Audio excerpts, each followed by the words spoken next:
How is SEO different in 2025 compared to what it was in the previous years? That is what we find out at this video, because I've gone out at BrightonSEO, one of the largest SEO conferences, and here I get to ask amazing questions like this. So let's go ahead and see what they have to say.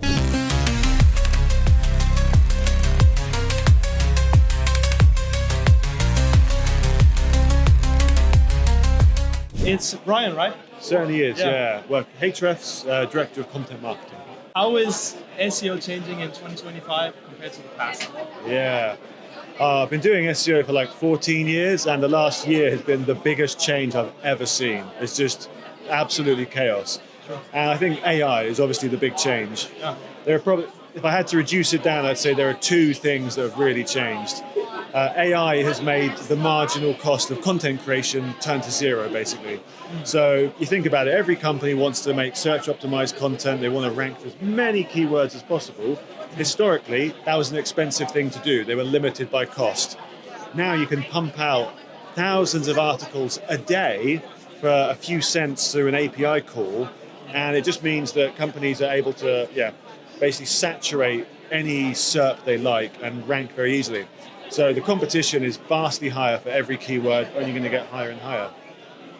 And the other thing, Google is now better able to cut out publishers from the search journey. They have access to so many existing blog posts and articles that now they can use AI to synthesize all of those results in the SERP, and we end up in a world of zero-click searches, basically. Yeah. So more competition and less reward from our traditional search activities just completely changes the value equation of SEO, I think. So it's going to be, it's harder. It's harder than it's ever been, and probably less rewarding. So we as marketers, how should we deal with that? Yeah, if I had a very good answer, I would love to share it. I don't yet, still working that out myself. I actually wrote a post about this. I think even though SEO is in many ways the worst it's ever been, it is still one of the best channels. I've not yet met a company who's not investing in content creation. There is so much of a halo effect to content.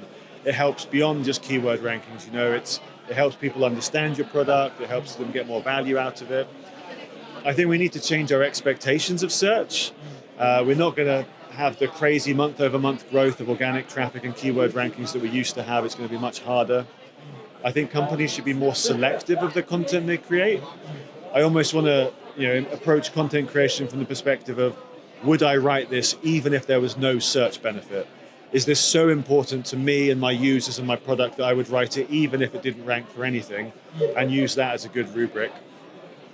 Beyond that, I think diversifying a little bit. Brand marketing is going to be increasingly important. Having a recognizable presence, having real human beings from your company showing up on forums and social media channels. Trying to do stuff that AI can't do, I think is going to be more and more important to stand out in a sea of AI content. Hey, I'm Ollie Brett. I'm here from Screaming Frog, and we have been handing out sunglasses all Brighton SEO. So having fun with those. Awesome. What do you think has changed in 2025 compared to the past in SEO? In SEO, I think it depends a lot on your industry. Yeah. It depends, and I've already said it depends, which is a shame, but there you go. I think if you are in an industry where your customers are really into technology, they might start moving away from search engines.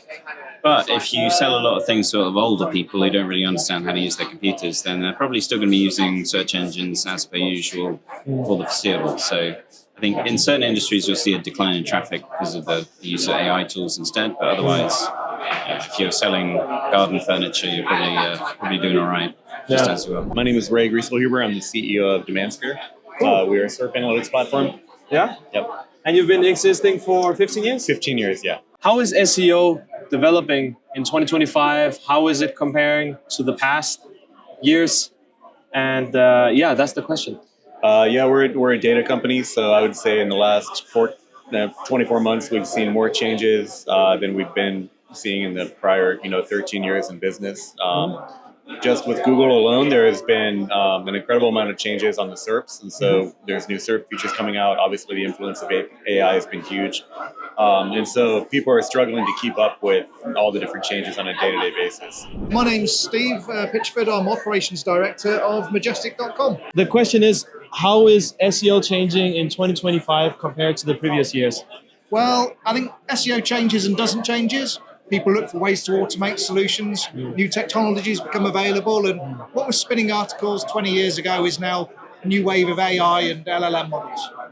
So I'm Baruch Toledano, and I lead at Similarweb all of our web intelligence and search intelligence solution, which means it's building all the amazing products that marketers and SEO managers are using on a daily basis. Cool. So how do you think SEO is developing in 2025 compared to the past? So SEO has been always rapidly evolving, and SEO manager had themselves to evolve and change some of their approach and tactics. But one thing remains to be the most important thing, independent of any algorithmic changes that are happening on Google, and it starts with the user. The users these days are adopting faster than ever all of the different GPTs and LLMs to do a lot more of their searches. And they have now given an entire context into their search and getting answers in the way that they want it. So it is now time for many of them to start embracing these tools to see not only the visibility, but what actually drives traffic to their site from these places. So consumers have longer queries, unlike in Google. They want a full answer. They don't want just bits and pieces of the answer. And so we have the tools for them. I'm Serge from JetOctopus. We're a technical SEO tool, crawler, and log analyzer. I'm a co-founder and CTO. What has changed in SEO in 2025 compared to 2024? What's working right now, which was not working in the past? Okay, we have just 3 months and something, 4 months and something in 2025. And maybe everybody waiting for, I will say some AI changes, etc. So like search it. But to be honest, I can say nothing. Okay. No, by roots, by the whole thing, it's the same as what we had year before and maybe 10 years before. So we still have Google and we will have it quite a long time. Hi, I'm Sam. I'm the founder of Writesonic. Yeah? Yeah. Founder of Writesonic. Can you tell about it? Yeah, so Writesonic is an AI agent platform. So we have AI agents that help with SEO, content, and generative engine optimization. So they work autonomously, connect to your favorite tools, and do the work for you. The question here is, how is SEO changing in 2025 compared to the previous years? Right, of course. So I think it's really about two things. Yeah. First of all, it's about AI agents. So far, all the SEOs, they've been doing a lot of manual work. There's a lot of repeatable workflows. And I say that anything which is repeatable can be automated. And the agents are the ones that help with that. So the very first thing is that the companies which are leveraging AI agents to scale their work, to just turn their repetitive work into automations and just focus more on the strategy and the broader picture are going to be the ones who go ahead and survive.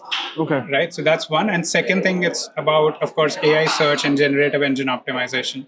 So you can't just be ranking on Google anymore. It's also about getting cited in these AI chatbots, whether it is ChatGPT, Google AI Overviews, or Claude. So you need to ensure that you optimize also for these AI engines, so that you can start getting cited there. And along with, of course, Google, there's like hundreds of millions of searches happening on ChatGPT every month. So you also want to be leveraging that in your SEO strategy going forward. And how do you do that?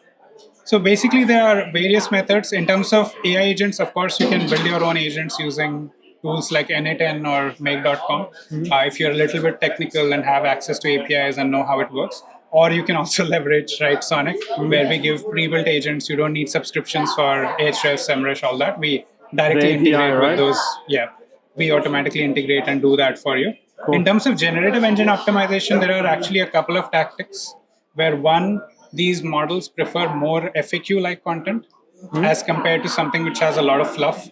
So the more specific the answer to your question is in your blog or in your content, the better it is. Okay. Right? So you want to be making sure that you're getting the question answered in the first paragraph of your blog itself. And at the same time, you also need to ensure that certain kinds of AI questions are being covered. So you need to track like your visibility scores and see where you want to be mentioned, where competitors are being mentioned, and just optimize your content along with that. Rest, it's the same kind of things around semantics and making sure that you are using the right terminology and not overstuffing content. Because with AI, it's very easy to detect when you are actually providing value versus when you're just trying to fill up the text and just get the user to get the Google to basically rank you. So it doesn't work like that. You need to be smart. You need to actually give the response rather than some fluff. My name's Sarah, and I'm the SEO manager at WhitePress. We're a link building platform, so need links. Nice. How do you think SEO is changing in 2025? I think in 2025, people need to differentiate themselves a lot more because there's so many people who do SEO and everyone's kind of using the same tactics. So it's really hard to kind of tell like the good SEOs from the not so good SEOs. So I think in 2025, differentiation is going to be the key, or something that people need to look into. I think that the end customers are asking about LLMs and why, how can my brand be mentioned in LLMs? And Google are coming out with, you can't optimize for LLMs. Well, that's not an answer. That's not an acceptable answer for us as SEOs. We need to start tracking this stuff first and then making decisions as to how we can influence the world. Because an LLM at a non-technical level is currently turning into the mind share of how we all think. We're making decisions by asking an LLM. So whatever the LLM spits out is important. And if the brand is misrepresented, that's going to have a long-term impact on them. So I think that has just become really a brand new, big playing field that the customers need answers for. There's a lack of technologies. There are technologies. There's bunches coming out. There's not just Wake, there's Otterly, there's Zip.dev, there's TryProfound. There's three that. But I think that all of them have got a slightly different take on the approach. We're really proud of this ability to turn any text into the underlying entities, because we can turn text into numbers very, very quickly, and we can compare numbers. So we can then give everything a score out of 100 very easily, and it's something that we're proud of. We've already sent off a patent because we think that it's a good methodology and quite hard for others to copy. I mean, I'm not saying it's impossible, but it's quite hard. It's not just a case of just ask ChatGPT more times than the other guy. You can do that, but you're not going to get the solution that we're getting. Certainly not at the price. Cool. The whole of SEO is about these AI overviews now, and the whole of Google is moving towards getting rid of the 10 blue links altogether and just giving AI answers. So that's where it's heading. So we have to jump on that bandwagon now as businesses and as SEOs. And there's no point in crying about AI taking away our jobs. That's just a pointless exercise. Much better is to say, okay, well, we've got to be in the world of the blind, the one-eyed man, woman, child is king. So we don't need to be rocket scientists about this. What we need to do is help our customers navigate this new world of AI and LLMs, because that is the new SEO. So that's how SEO is evolving in 2025 compared to what it was in the past, according to industry experts. What's the biggest shift that you have noticed? Drop a comment below, and if you liked content like this, subscribe, and see you in the next video.